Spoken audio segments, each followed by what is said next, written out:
Hi, friends. This reflection is for the 12th Sunday of Ordinary Time.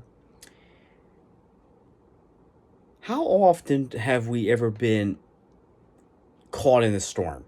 Whether it be you're outside, you're playing sports, maybe you're hanging, having a good time and what have you. Thought, give it the benefit of the doubt. But all of a sudden, it starts raining cats and dogs. Just don't step on a poodle. Now, what we see here in the readings for this Sunday is that there's always that theme of storm, right? So in the book of Job, it talks about how Job is shown how to navigate through the storm.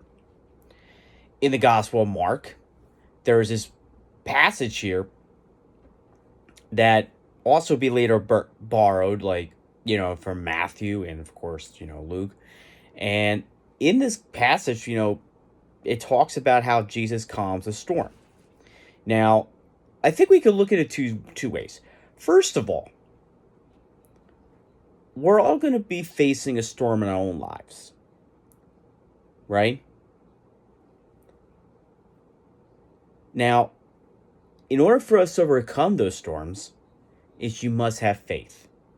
For the apostles, especially the fishermen that were practically pros at something like this, especially when something like this happens at the Sea of Galilee or Lake Tiberias. The one thing that I think sometimes that would happen is that every so often there's a curveball thrown at you. And that was the case with the apostles. Jesus was on the boat, he was sleeping, but was he really sleeping? Was the question. I mean, think of the times where we try to fall asleep and then we had someone that's been trying to nag us because they need that help, so to speak, right? I mean, parents, how often have we fallen asleep or pretended to sleep? Because first off, you need that alone time because you're playing with the kids and I don't know, maybe they're being too much and you just need a break, right? You pretend to sleep, but then they're like nagging, like, mommy, or daddy, wake up. That kind of thing, right? Well, here, Jesus is, asleep, because let's face it, prior to this event, Jesus raised the dead, cured the sick, he drove out demons, he created another act of, he delivered the Beatitudes, he delivered the Sermon on the Mount and what have you. And Jesus like, you know what, I think it's time we just go across the sea. I'll just take a nap, right? Now, there's nothing wrong with taking a nap, folks. Oftentimes, maybe we're doing a lot and we need a rest. And rest is very important. I have nothing against that. We all need rest and relaxation every so often. I get that. And it's funny because I delivered this as summer's about to get underway. And, teachers, educators, of course, they always look for that opportunity, like, the week after the students are let out. They need an opportunity to regroup, relax, and rest, right?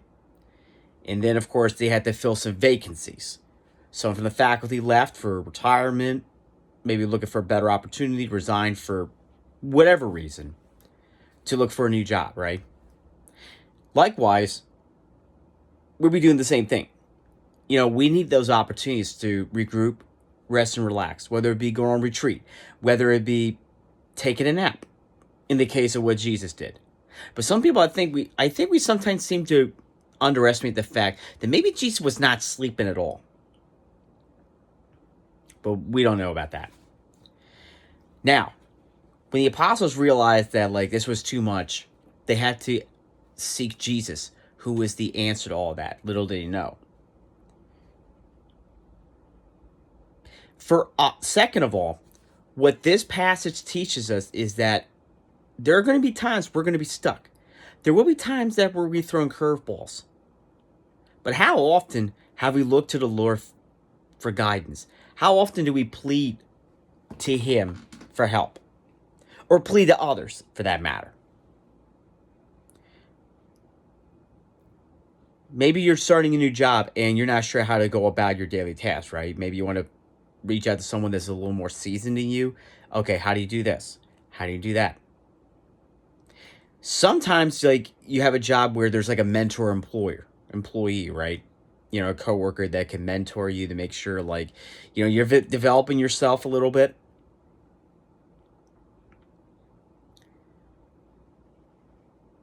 And there are times too, like, we're scared. Like we're scared to out of like fear, like we're gonna be judged because like how often that we've been holding ourselves back from going to confession, right? How often does that happen to you? I cannot think of the many times that like I felt like I don't want to go to confession, but then I went anyway. Why? It's because I wanted to seek forgiveness. I wanted to seek how can I be a better person. You can too. So, friends, Jesus did impose an important question after either before or after he calmed the storm. Why are you afraid? Do you not have faith? I think that question is super important because life throws a lot of curveballs at us. And there are two things that can happen. One, we can just swing and strike out, or we can clutch it with God on our side, right? Just look for the sign. See what I did there? Okay. So, friends, think about some times where you've been afraid. Think about the times where you need to have your faith in the midst of the storms of everyday life.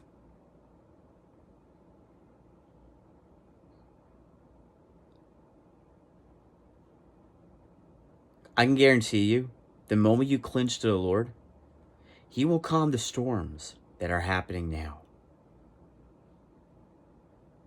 Now, I'm not talking about, thunderstorms, tornadoes, none of that. I'm talking about some of the things that are happening in life, the here and the now. How do you plan to have faith? How do you plan to reach out to God? Be like, Lord, I don't know what I'm doing here, but you have all the answers. One of the things I think a lot of people really need to do is give their total surrender to God. And the reason I say that is because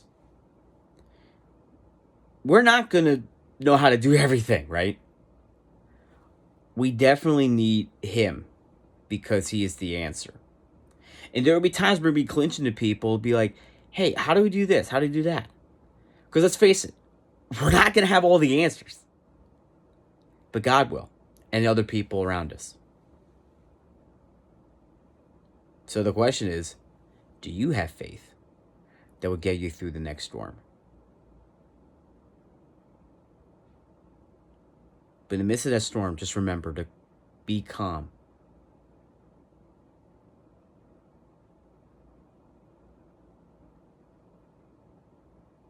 God is with you. And as St. Paul reminds us in Corinthians, that those who believe in Him will be a new creation. So have faith. God bless.